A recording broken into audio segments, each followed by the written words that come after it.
All right, so building with Claude Code should feel powerful, but if you're working solo, it can just as easily turn into pure chaos. How do I know? Agent prompting is everywhere these days, but honestly, most of what you find out there is surface level. If you've ever watched your agent burn through tokens, wander off the rails, or leave you with a cleanup job at 1 a.m., you know what I mean. This isn't about prompt theory, it's about survival. So in this video, I'm breaking down a talk from Hannah Moran and Jeremy Hadfield at the Anthropic conference on prompting for agents. Not the 101 stuff, but I'm bringing it into solo dev territory, what actually matters when you're indie, in the trenches, and trying to squeeze real value out of Claude Code without wrecking your flow. Real quick, I'm Daniel. I've been building iOS apps for almost 8 years now, mostly freelancing and shipping for other people. But since Dub 25, I've gone full solo dev, started building in public, and honestly, still figuring out this personal brand thing as I go. We'll save that story for another video. Before we get started, I recommend you find some time and go check out the full talk from Hannah Moran and Jeremy Hadfield at the Anthropic YouTube channel. It's absolutely worth your time. I'll riff off their best ideas, but keep things indie, practical, and hopefully a little less academic. Let's get into it. If I took one thing away from Hannah's intro, it's don't default to agents for everything. Seriously, as a solo dev, you probably already have a pretty good gut sense of what's complex and what's not, but the temptation is always there, right? Every time I see agentic in a release note, I start wondering if I should be running all my builds, tests, and even my to-do list through an agent. The reality, most of the time you shouldn't. Hannah's rule is dead simple. If you know how to do the task step by step, like if you could hand it off to an intern with a checklist, you don't need an agent. Use an agent for stuff where you actually don't know the steps. Not write me a new SwiftUI view, but take this design doc, wire up the view, fix the Firebase logic, and handle all the weird errors I haven't thought of yet. I ignored this at first. I'd fire up Claude Code for tiny things, changing a color scheme, cleaning up some accessibility labels, or writing a basic Swift extension. It always felt slow, overkill, and sometimes even got in my way. The real payoff only shows up with actual complexity, like refactor how I handle iCloud sync across 3 targets, deal with edge cases, and make sure the migration doesn't brick anyone's data. So my honest tip, save agents for the stuff you can't cleanly hand to your past self, and don't waste context or cycles on the little chores. If you're building a standard SwiftUI view or running a simple script, just do it. But for those gnarly, multi-step, open-ended projects, that's where agents, and Claude Code specifically, start to pay off. And yeah, that means you have to be a little ruthless about what's valuable. Does this agent run save me hours, or just burn tokens on a task I could finish before my coffee's done? Keep asking. Now, Jeremy's part of the talk really clicked for me here. You have to develop a mental model of your agent, not in some let's all become AI theorists way, but in a practical solo dev sense. Here's the solo version. Before you build an agent prompt, try to imagine you are Claude, given only what's in the prompt in the tools list. Would you be confused? Would you know which tool to use? Or would you just flail and try every command in the bin? I'll give you an example.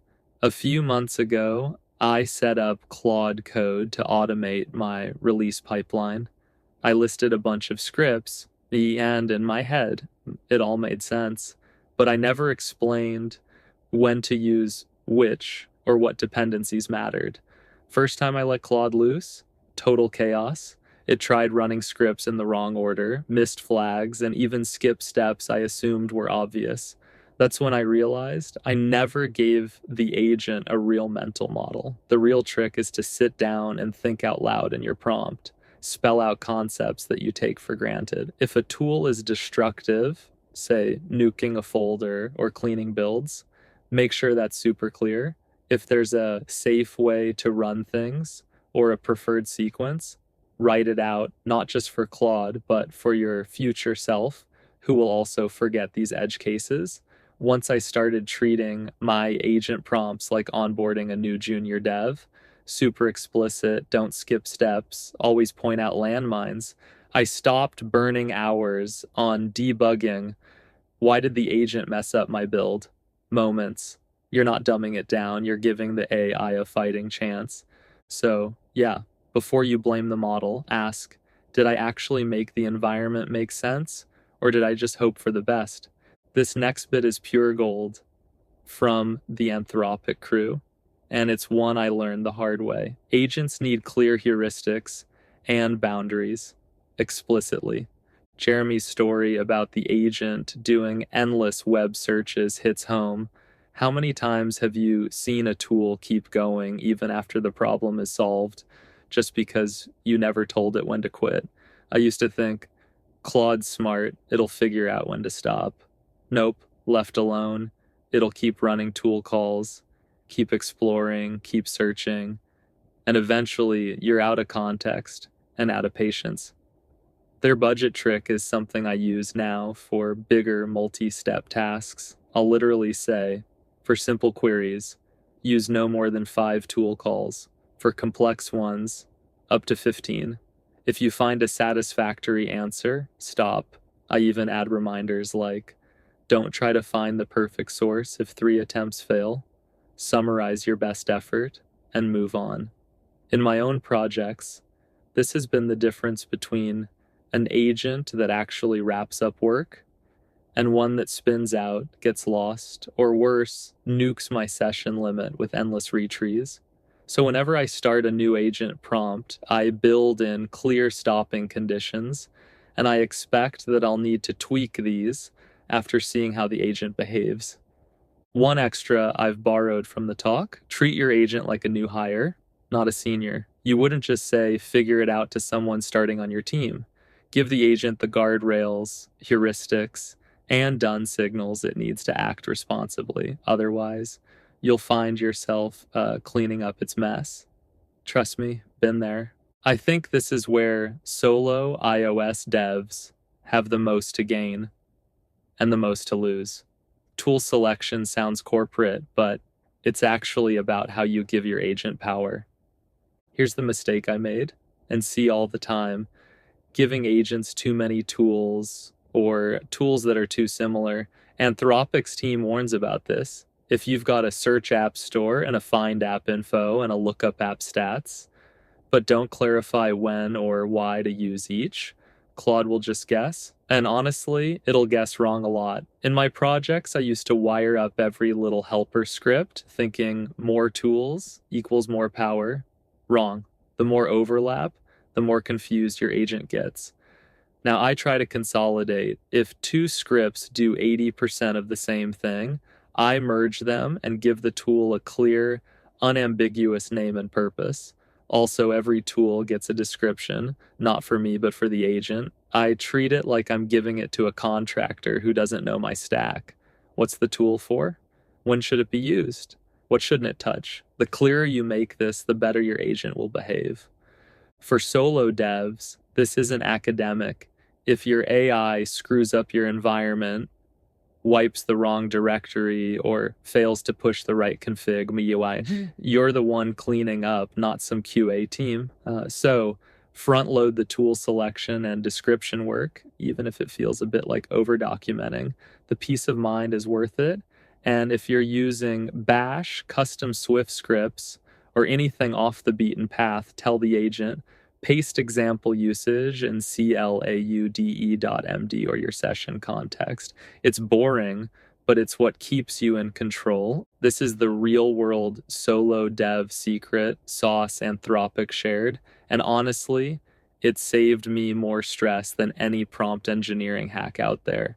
Start with the simplest prompt possible. I used to write massive system prompts pages of rules, edge cases, all the company lore. Jeremy's advice? Start with search the web agentically or plan out a refactor for X, see what happens, let the agent run, and only then start adding more structure, only as you actually hit edge cases. The key, though, is to iterate deliberately. I now keep a scratch pad of test cases, not formal, just real tasks my project needs. After I change the prompt, I run through those cases. If something fails, I add a new instruction to cover it. Over time, my prompts get richer, but only as needed. This is 100 times better than trying to write the perfect prompt up front. For my iOS apps, this means my agent prompts start small. Explore how QR code manager works. Don't make changes yet. Then plan a refactor for this class to support iCloud sync. Only after that, implement the refactor and write unit tests. Separating thinking from doing is the difference between a code-generating bot and a workflow partner. And I'll be honest, I ignored evals for a while. I thought it's just me, I'll know if it works. But after losing track of what I'd changed, I started keeping a mini checklist. Did the agent solve the task? Did it use the right tool? Did it catch the edge case? Manual, quick, but it keeps my workflow honest and lets me see if things are actually improving and iterate prompts based on real solo dev tasks, not theory. Add structure only when you hit walls, and always test with real world examples, not just made up trivia. Finally, let's talk context windows, sessions, and session hygiene. Claude 4 gives you a huge context window, 200K tokens, but if you're running long sessions, think hours of refactoring or lots of tool calls, you will hit that wall eventually. Anthropic solution? Compaction, summarizing everything into a tight summary and passing it to the next session. In real life, this mostly works, but sometimes the model loses the thread. For my solo workflow, I add a habit. After every big chunk of work, especially after a multi-tool operation, I manually summarize the session in my Claude.md or Scratchpad. That way, even if context resets, I can prime the next session with what matters. And don't be precious with sessions. If things get noisy, clear the context or start a new one. I used to get sentimental at but all my chat history. But all that does is make the agent lose focus and start acting weird. Clean sessions equals clean results. Bonus tip, if you're juggling lots of work, UI, backend, build scripts, spin up multiple Claude sessions, one for each major stream, keeps context tight and makes the agent actually feel like a little team, not a single bot drowning in context. It's a bit of a hack, but it works. For the big stuff, sometimes I'll even write out memory files that the agent can refer to, especially when moving between sessions. It's not as smooth as built-in compaction, but for solo devs, a little manual context management goes a long way. Okay, quick bonus round. Just a few extra tricks from the Anthropic talk that really stuck with me. First up, sub-agents. This one's niche. But if you're knee-deep in a big project, like migrating multiple modules or juggling bugs and features at the same time, try splitting the load across different Claude sessions. One for UI cleanup, one just focused on writing tests, one for documentation. It's definitely overkill for small tasks. But when things get hectic, it feels like building out a little virtual team. Weirdly effective. Another one I've picked up is building out a few custom / commands.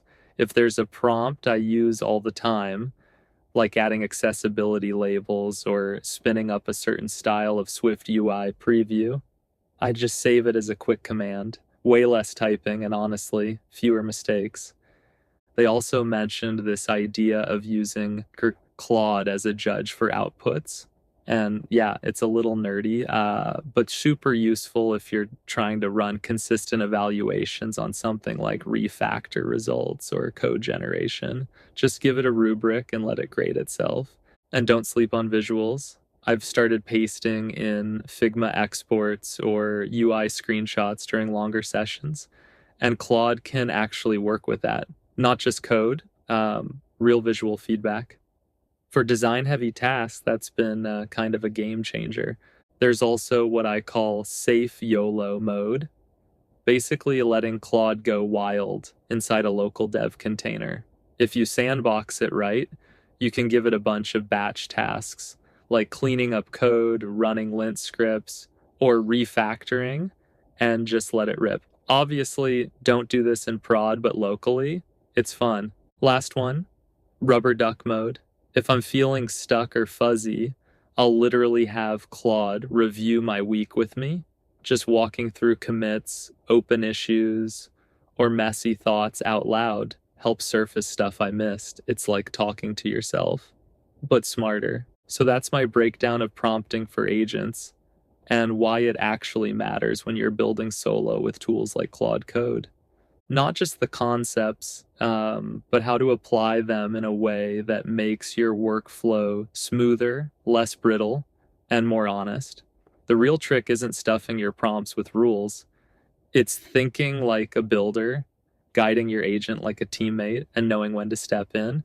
If any of this sparked ideas, or if you've got your own prompting wins or fails, I'd love to hear them in the comments. I read everything, and I try to respond to as much as I can. And if this helped, feel free to like, subscribe, or share it with another indie dev trying to keep their AI tools from going off the rails. Until next time, keep shipping, stay curious, and don't be afraid to restart the session. Peace.